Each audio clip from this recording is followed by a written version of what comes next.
Messi hat trick করলেন, দলকে বড় জয় এনে দিলেন, সেখানে কিন্তু আমরা খুঁজেই পাইনি ক্রিস্টিয়ানো রোনালদোকে। তিনি পুরো ম্যাচে নিখোঁজ ছিলেন, সহজ সুযোগ পেয়েছিলেন, সেগুলো কাজে লাগাতে পারেননি। পুরো ম্যাচে আসলে তিনি দেখার মতো কিছু করতে পারেন। সাথে আছে আমি সারা মাহবুব, আর এখন ম্যাচ অ্যানালাইসিসে আমার সাথে যুক্ত হয়েছেন আমার সহকর্মী ইয়াসির আরাফাত সবুজ। সবুজ, কেমন দেখছেন বিশ্বকাপ? দারুণ জমে উঠেছে। আপনি যদি গতকাল রাতে কিংবা গতকাল পুরো দিনের ম্যাচগুলোই আমরা নিয়ে আলোচনা করি, কেমন মনে হচ্ছে, কতটুকু জমে উঠলো? এখানে তো গতকালকেই আসলে এই বিশ্বকাপের বড় যে দুই সুপারস্টার, যারা আসলে 22 বিশ্বকাপ থেকেই বিদায় নেওয়ার কথা ছিল, কিন্তু 26 বিশ্বকাপ আমরা তাদের দেখছি, তো সেখানে কিন্তু দুজন মুদ্রার এপিঠ এবং ওপিঠ দেখে ফেলেছেন। যেখানে লিওনেল মেসি হ্যাট্রিক করলেন, দলকে বড় জয় এনে দিলেন, সেখানে কিন্তু আমরা খুঁজেই পাইনি ক্রিস্টিয়ানো রোনালদোকে। তিনি পুরো ম্যাচে নিখোঁজ ছিলেন, সহজ সুযোগ পেয়েছিলেন, সেগুলো কাজে লাগাতে পারেননি। পুরো ম্যাচে আসলে তিনি দেখার মতো কিছু করতে পারেন। আপনি নিশ্চিতভাবে পর্তুগাল এবং কঙ্গোর ম্যাচটা নিয়ে আলোচনা করছেন। পুরোটা সময়ে এক এক গোলে ড্র হয়েছে এই ম্যাচ। আমরা ম্যাচ অ্যানালাইসিসে যেটা বলতে চাচ্ছিলাম, যেটা বলা শুরু করেছিলেন, পর্তুগাল এবং ক্রিস্টিয়ানো রোনালদো দুটা অবিচ্ছেদ্য নাম, কিন্তু পর্তুগালে খেললেই ক্রিস্টিয়ানো রোনালদো খেলতে পারেন না কিংবা জ্বলে উঠতে পারেন না। এই ম্যাচেও কিন্তু তেমনটাই দেখা গিয়েছে। এই ছিল পর্তুগালের প্লেইং 11, এবং যেখানে আসলে ক্রিস্টিয়ানো রোনালদোর রেটিংটাই খুব সম্ভবত সবথেকে কম। বার্নার্ডো সিলভা এবং ক্রিস্টিয়ানো, আপনার প্রতিবেদনে আমরা শুনছিলাম মাত্র 25টা টাচ পেয়েছেন তিনি বলে, এবং 4টা সম্ভবত অন টার্গেট শট করতে পেরেছেন। তিনটা, একটা অন টার্গেট শট, তার একটাও ছিল না, 3টা শট নিয়েছেন, সবগুলোই বাইরে ছিল। আরেকটা মজার ব্যাপার হচ্ছে তিনি প্রথমার্ধে ডি বক্সের ভেতর মাত্র একবার বল টাচ করতে পেরেছেন। আচ্ছা, আরো আলোচনায় আসছে যে এই দলটা আসলে পর্তুগাল দলটা ক্রিস্টিয়ানো রোনালদোকে নিয়ে আসলে নিজেদের খেলাটা গড়ে তুলতে পারছে না। কালকের ম্যাচে কি তেমনটা দেখা যাচ্ছিল? সব থেকে বড় কথা হচ্ছে এবার যে ক্রিস্টিয়ানো রোনালদো তো না, মানে পর্তুগাল দলকে নিয়ে কিন্তু এবার ফ্যানদের অনেক বেশি আশা ছিল। যেই জায়গাটা সব থেকে বড় যে জায়গাটা ছিল সেটা হচ্ছে তাদের মিডফিল্ডটা।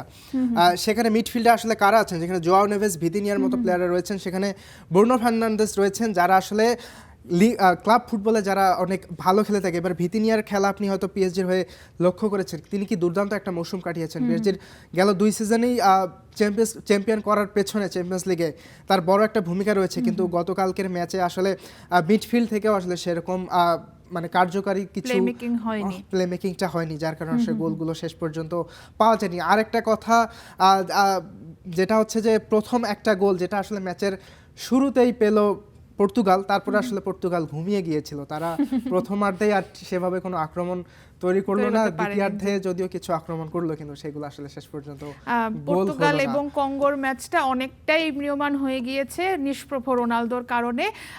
আমরা কিন্তু আরেকটা দুর্দান্ত ম্যাচ দেখেছি, সেইটা ইংল্যান্ড এবং ক্রোয়েশিয়ার মাঝে যে ম্যাচটা হয়েছে, একটা ম্যাচ 6 গোলের একটা ম্যাচ আমরা দেখেছি। হাড্ডাহাড্ডি লড়াই যাকে বলে, এবং পাওয়ার ফুটবল প্রদর্শনী আমরা দেখেছি। দুই ইউরোপিয়ান টিম তারা একটা মধ্যরাতে আসলে দুর্দান্ত একটা খেলা উপহার দিয়েছে বলা যায়, মধ্যরাত শেষের রাতের দিকে। এবং সেই ম্যাচে আমরা দেখলাম যে প্রথমার্ধ পর্যন্ত 2-2 গোলে সমতা থাকলো। হ্যারি কেইন তিনি জোড়া গোল করলেন একটি পেনাল্টি থেকে, এবং দ্বিতীয়ার্ধে গিয়ে কিন্তু ম্যাচের নিয়ন্ত্রণটা ইংল্যান্ডের হাতে চলে আসলো। জুড বেলিংহাম, তারপর কিন্তু ক্রোয়েশিয়া যেভাবে খেলেছে, এবং যার কথা বলছিলেন হ্যারি কেইনের কথা, এখানেই মনে হয় রোনালদো এবং হ্যারি কেইনের পার্থক্যটা দেখা গিয়েছে, এবং এক রাতের মাঝেই পার্থক্যটা দেখা গিয়েছে। এই কারণে হয়তো বা সমর্থকদের কাছে হতাশাটা বেশি। হ্যারি কেইন জোড়া গোল করেছেন, পুরোটা মাঠ দাপিয়ে বেরিয়েছেন, এবং আপনার যদি মনে থাকে শেষ মুহূর্তে কিন্তু ক্রোয়েশিয়া আরেকটা গোল পেয়ে যেত, এবং হ্যারি কেইন কিন্তু পুরো ব্লকে, হ্যারি কেইনের ব্লকে কিন্তু সেই গোলটা থেকে ক্রোয়েশিয়া পায়নি গোলটা। জি, এবং এই ম্যাচে আসলে যেরকমটা বলছিল যে রোনালদোর এক্সপেকটেশনটা বেড়ে গেছে কিনা, কিন্তু এখানে আসলে হ্যারি কেইনের সাথে রোনালদোকে মানুষজন খুব একটা তুলনা করে না। যেহেতু আমরা গটের কথা যদি বলি, গ্রেটেস্ট অফ অল টাইম, সেখানে মেসির সাথে আসলে নামটা চলে আসে। এবং সেখানে রোনালদো নাজারিও তিনি কিন্তু গতকাল একটা কথা বলেছেন মেসির প্রথম ম্যাচ দেখার পরে, যে আমরা আর তর্কে না যাই, আমরা মেসিকেই সেরা বলে নেই, তিনি সর্বকালের সেরা। এবং ক্রোয়েশিয়াকে নিয়েও কথা না বললেই না, তারা যেভাবে শুরু করেছিল, এবং অবশ্যই ক্রোয়েশিয়া বলা হয়ে থাকে সব বিশ্বকাপেই কিন্তু একটা ফেভারিটের নামের মাঝে ক্রোয়েশিয়া থাকে, এবং অবশ্যই লুকা মদ্রিচের কথা না বললেই না, তিনিও হয়তোবা নিজের শেষ বিশ্বকাপটা খেলছেন। ক্রোয়েশিয়া যেভাবে শুরু থেকে অ্যাটাক করেছে এবং ইংল্যান্ডকে ইংল্যান্ডের দিকে আবার যদি তাকাই, পুরো দলটাই আপনি যদি বলেন ডিফেন্স থেকে শুরু করে মিডফিল্ড এবং জুড বেলিংহাম, হ্যারি কেইন এবং অবশেষে রাশফোর্ড গোলটা করেছিলেন। ইংল্যান্ড দলটাই আসলে একাদশে যারা নামেন এবং বেঞ্চে আসলে যারা থাকেন, পুরো দল মিলে ইংল্যান্ড দলটা এবারে একটা দুর্দান্ত একটা দল, এবং তারা যে বড় কিছু ঘটাতে পারে সেই প্রমাণটা কিন্তু তারা প্রথম ম্যাচেই দিয়েছে, যে তারা এই বিশ্বকাপে তাদের রানটা আসলে কেমন হবে সেটা কিন্তু প্রথম ম্যাচ দেখেই আমরা অনেকটা টের পেয়ে গেছি। আচ্ছা, সকালেও আরো কিছু ম্যাচ আমরা দেখেছি। কলম্বিয়া জয় পেয়েছে এবং কলম্বিয়া উজবেকিস্তানের বিপক্ষে দুর্দান্ত একটা জয় তুলে নিয়েছে, এবং ঘানা ঘানা শেষ শেষ মুহূর্তের একটা গোলে অতিরিক্ত সময়ের শেষ জিতে দিকে গিয়েছে। গিয়ে সেই গোলটা তারা পেয়ে গেছে। ওকে, এবং উজবেকিস্তানও সবুজ 48টা দলেরই সবগুলো দলেরই প্রথম খেলাটা কিন্তু হয়ে গিয়েছে। পয়েন্ট টেবিলে কিন্তু এখন যদি তাকাই আমরা, নকআউটে ওঠার যে লড়াইটা সেটা কিন্তু বলা যায় যে আজ রাত থেকে শুরু হতে যাচ্ছে। গ্রুপ এর আজকে ম্যাচ আছে, গ্রুপ বির ম্যাচ আছে। গ্রুপ এর ম্যাচে, গ্রুপ এর যদি দিকে আমরা তাকাই পয়েন্ট টেবিলে, মেক্সিকো, সাউথ কোরিয়া, চেক রিপাবলিক, মেক্সিকো এবং সাউথ কোরিয়া তাদের প্রথম দুই সাউথ ম্যাচেই আফ্রিকা, জি। জয় পেয়েছে, এবং তারা কিন্তু পয়েন্ট টেবিলের শীর্ষেই রয়েছে যথারীতি। এবং আমরা পয়েন্ট টেবিলগুলোর দিকে যদি তাকাই, যে অধিকাংশ ম্যাচই কিন্তু ড্র হওয়ার কারণে গ্রুপ বিতে আসলে সবাই দুই ম্যাচই ড্র হয়েছে তাদের, এবং তাদের সবারই পয়েন্ট কিন্তু 1 পয়েন্ট করে। এবং আমরা এবার বিশ্বকাপে কিন্তু ড্রয়ের সংখ্যাটাই একদম বেশি দেখছি। গোলরক্ষকদের বিশ্বকাপ এখন পর্যন্ত বলা হচ্ছে। গ্রুপ সির দিকে যদি আমরা তাকাই, স্কটল্যান্ড কিন্তু তারা গ্রুপের শীর্ষে আছে, হাইতিকে তারা হারিয়ে গ্রুপের শীর্ষে রয়েছে, এবং ব্রাজিল মরক্কো তারা যেহেতু প্রথম ম্যাচটা ড্র করেছে, খুব সম্ভবত ব্রাজিলকে এখন আসলে কঠিন পরীক্ষাই দিতে হচ্ছে পরের দুই ম্যাচের জন্য। যদি তারা এই দুই ম্যাচে দুটিতেই জিততে হবে, কোনোটাও যদি হাত ফসকে যায় তাদের কিন্তু মহা বিপদেই পড়তে হবে। ব্রাজিলের ম্যাচ রয়েছে আগামী শনিবার সকাল 6:30টায়, প্রতিপক্ষ হাইতি। সেটা নিয়ে কথা হচ্ছিল, নেইমার ফিরেছেন, গ্রুপ পর্বে ফিরবেন কি ফিরবেন না সেটা নিয়ে নেইমারের অনুশীলনটা দেখে আসলে যতটা মনে হয়েছে তিনি হালকা অনুশীলন করছেন, খুব বড় হার্ড অনুশীলনে তিনি এখন পর্যন্ত দলের সাথে যাননি। সে কারণে আসলে গ্রুপ পর্বের বাকি ম্যাচগুলোতে তাকে নিয়ে আসলে রিস্ক নেওয়া হবে কিনা, আনচেলত্তির এখানে একটা নিশ্চয়ই প্ল্যানিং আছে। গ্রুপ বিতে হোস্ট কান্ট্রি ইউএসএ টপে আছে, সাথে আছে অস্ট্রেলিয়া। তারা দুজনেই প্রথম ম্যাচটা তারা জিতেছে, প্যারাগুয়ে হেরেছে এবং তুর্কি হেরেছে। স্বাগতিকরা দুর্দান্ত পারফর্ম করেছে তিনটি দেশই। গ্রুপ ইতে যদি তাকাই, জার্মানি সেই 7 আপ খাইয়ে বরণ করেছে তারা কুরাকিরাওসাকে, এবং তারাই টেবিলের শীর্ষে রয়েছে। আইভরি কোস্টও আছে 3 পয়েন্ট নিয়ে। ওকে, গ্রুপ এফ এ এখন পর্যন্ত সুইডেন 3টি পয়েন্ট পেয়েছে, নেদারল্যান্ডস সুইডেন টেবিলের টপে, এখানে নেদারল্যান্ডস গ্রুপের 1 পয়েন্ট নিয়ে আছে। জাপান, যেখানে জি জি, জাপানের সাথে তারা তিউনিসিয়া কোনো পয়েন্ট পায়নি। জাপান দুর্দান্ত এশিয়ান কান্ট্রি খেলেছে। এরপর যদি আমরা গ্রুপ জিতে যাই, সেখানে এই গ্রুপ জিতেও কিন্তু সবারই 1 পয়েন্ট করে, এবং এখানে কিন্তু 3টা গ্রুপ। এর আগে আমরা বি তে দেখেছিলাম জি এবং এইচ, এখানেও কিন্তু 3টা গ্রুপে কিন্তু আমরা সবারই পয়েন্ট 1 পয়েন্ট করে, ড্র দেখা গিয়েছে সবথেকে বেশি। এবার বেশি রয়েছে গ্রুপ আই, যে গ্রুপটাকে বলা হচ্ছে যে সবচেয়ে কঠিন death of group of death বলা হচ্ছে, যে গ্রুপটায় ফ্রান্স দুর্দান্ত একটা জয় পাওয়ার পরেও কিন্তু তাদেরকে টেবিলের 2 নম্বরে থাকতে হচ্ছে, কারণ সেখানে নরওয়ে তারাও কিন্তু বড় জয় পেয়ে তারা টেবিলের শীর্ষে। এখানে সেনেগালও কিন্তু ভালো টিম, তারাও আসলে পরের ম্যাচগুলোতে লড়াইটা এখানে চলবে। কিন্তু নরওয়ে, ফ্রান্স, ইরাক এবং সেনেগাল, 3 দলের তুলনায় ইরাক হয়তো কিছুটা পিছিয়ে থাকবে, তবে এখানে নরওয়ে, ফ্রান্স এবং সেনেগাল, আমরা সেনেগালকে ফ্রান্সের সাথে প্রথমার্ধে তারা যেভাবে আসলে খেলেছে, দ্বিতীয়ার্ধে যদি সেই খেলাটা ধরে রাখতে পারতো তাহলে ফ্রান্সের কপালে হয়তো ফলাফলটা হয়তো অন্যরকম থাকতো। গ্রুপ জেতে অবশ্যই আর্জেন্টিনা তারা 3 পয়েন্ট নিয়ে শীর্ষে আছে। তারপরে আছে অস্ট্রিয়া, তাদেরও 3টি পয়েন্ট, আলজেরিয়া এবং জর্ডান।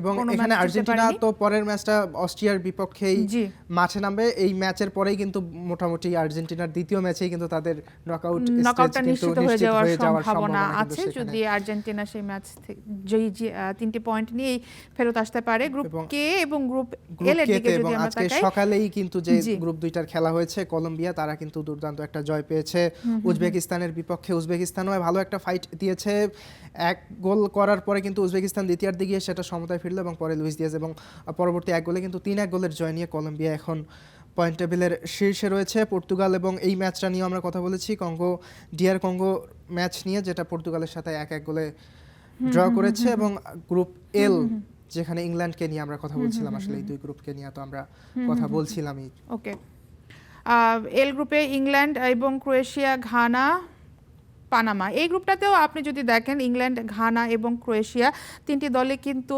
নকআউটের খেলার মতো দল। এখানে তুলনামূলকভাবে ইংল্যান্ড এবং ক্রোয়েশিয়া তারাই হয়তো শেষ পর্যন্ত গিয়ে কোয়ালিফাই করবে যদি ক্রোয়েশিয়া পরের দুটি ম্যাচে ঘানা এবং পানামাকে হারিয়ে দিতে পারে। ওকে, সবুজ, যেহেতু 48টা দলেরই খেলা হয়ে গিয়েছে, বলা হইতে থাকে যে ছোট দলগুলোর বিশ্বকাপটা হচ্ছে এবার। কেমন দেখছেন, কোন দলের খেলা সব থেকে বেশি নজর কেড়েছে? সেই সাথে কিন্তু এশিয়ান দলগুলো দুর্দান্ত খেলছে। আমরা জাপানের সাথে নেদারল্যান্ডসের যে ম্যাচটা দেখেছি, সেই ম্যাচে আসলে কেন বলা হয় যে জাপান কখনো হাল ছেড়ে দেয় না, সেখানে যখন নেদারল্যান্ডস কিন্তু দুইবার এগিয়ে গেল, একবার এগিয়ে যাওয়ার কিছুক্ষণের মধ্যেই জাপান সেখানে সমতায় ফিরল এবং এর 5-6 মিনিট পরেই কিন্তু নেদারল্যান্ডস আরও একটা যখন গোল দিয়ে দিল, এরপর ম্যাচে প্রায় 20 মিনিটের মতো বাকি ছিল সেই সময়টায়।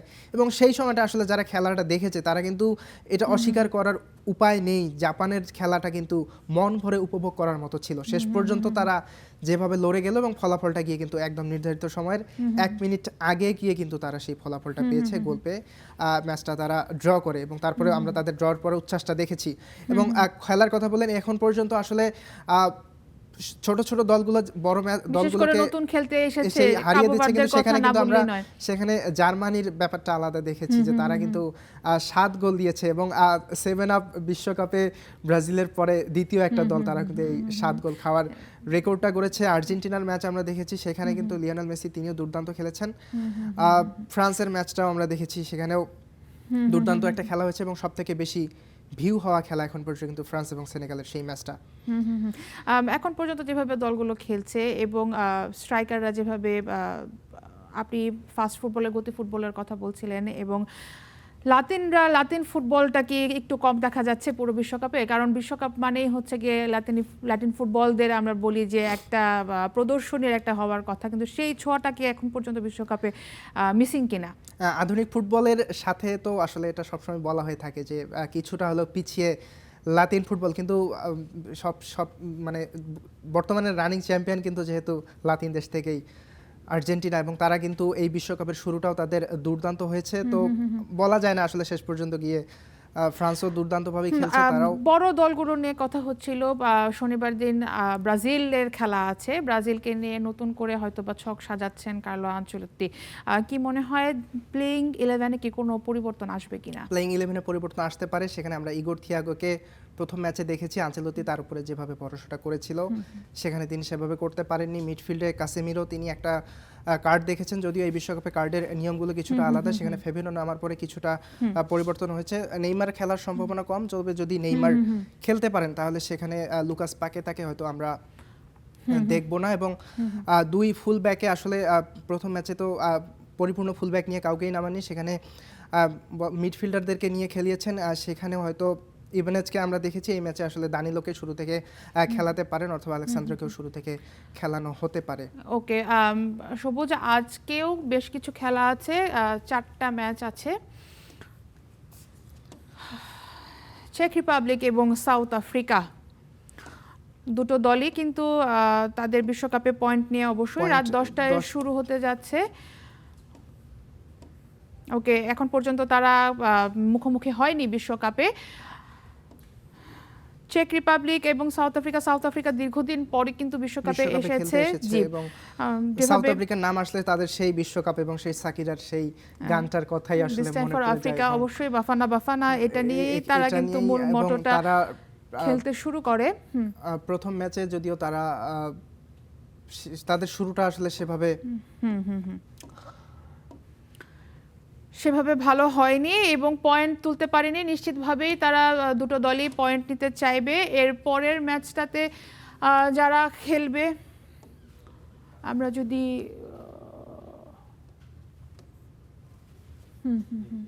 আপকামিং আছে আমরা ওকে এখানে আজকে রাতে আসলে খুব বেশি বড় দলগুলোর ম্যাচ বা খুব তাকিয়ে আগ্রহে থাকবে এরকম কোনো ম্যাচের সংখ্যা আসলে নাই। এখানে আয়োজক দেশরাই কানাডার ম্যাচ ফেভারিট থাকবে, আয়োজক কানাডার ম্যাচ আছে, এরপর মেক্সিকোর ম্যাচও রয়েছে। সাউথ কোরিয়ার ম্যাচ রয়েছে। আমাদের এশিয়ান শক্তি সাউথ কোরিয়া, তারা মেক্সিকোর সাথে আসলে কেমন করবে। সাউথ এশিয়ার দেশগুলো বরাবরই তারা গ্রুপ পর্বে ভালো খেলে থাকে। সাউথ কোরিয়া এর আগেও রাউন্ড অফ 32-তে তারা ব্রাজিলের বিপক্ষে খেলেছিল, যেই ম্যাচটা তাদের সেখানেই তাদের যাত্রাটা থেমে যায়। এইবারও অন্তত এশিয়ার দেশ হিসেবে আশা করব যে তারা গ্রুপ পর্ব থেকে নকআউট স্টেজ পর্যন্ত যাক।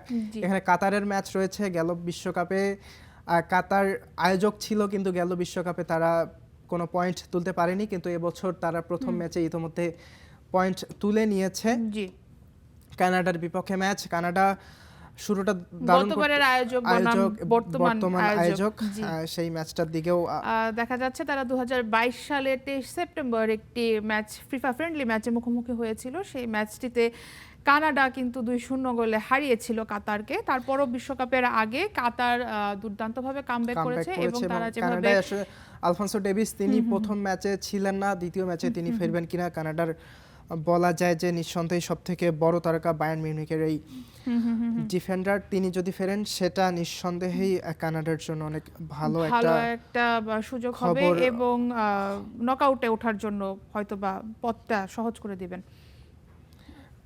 এবং রাতের শেষ ম্যাচ যেটা রয়েছে আমরা একটু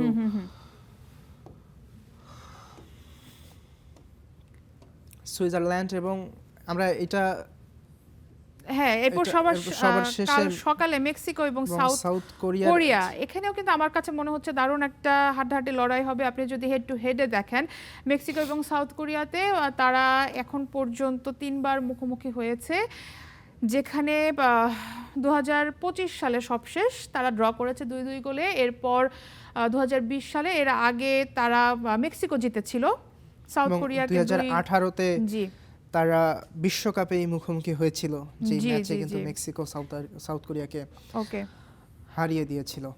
সাউথ কোরিয়ার টিম সবশেষ মতো তারা কিন্তু খুবই বলা হয়ে থাকে যে দুর্দান্তভাবে এবং খুবই সিক্রেট একটা টিম, তারা যেভাবে খেলে থাকে